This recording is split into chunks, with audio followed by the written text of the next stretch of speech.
monde qui bouge avec Caroline Noyer. On parle de ce cessez-le-feu annoncé en Syrie parce que depuis lundi, Israël conduit des frappes dans le pays et en menace la stabilité. Absolument. Et l'escalade a été extrêmement rapide. L'État hébreu a commencé lundi à frapper le sud de la Syrie, puis le cœur de Damas hier, en prenant pour cible le QG de l'état-major. Alors pourquoi ces frappes israéliennes? Eh bien, pour sauver nos frères druzes, c'est ce qu'affirme Benyamin Netanyahou.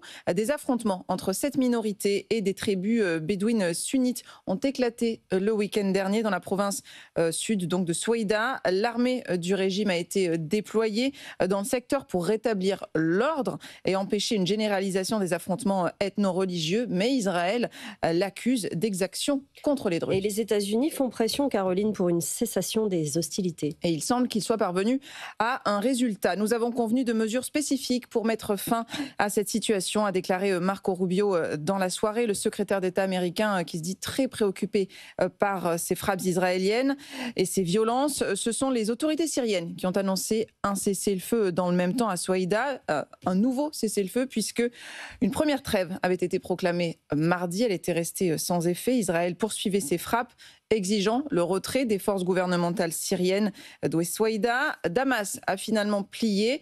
Les hommes du régime ont commencé à se retirer la nuit dernière. Nous avons donné la priorité à l'intérêt des Syriens plutôt qu'au chaos et à la destruction, a annoncé Ahmed Al-Shara, le président de transition à la télévision nationale. On verra si ce cessez-le-feu est respecté, mais ce n'est pas la première fois qu'Israël mène des frappes en Syrie, Caroline. Non, elles sont régulières depuis la chute de Bachar al-Assad, officiellement dans un but préventif. L'État hébreu dit vouloir entraver la reconstitution des capacités militaires syriennes pour préserver sa sécurité. Parallèlement, il continue de s'emparer de pans de territoire sur le plateau frontalier du Golan. Les Nations Unies estimaient déjà en avril dernier que cela entravait une transition politique déjà fragile.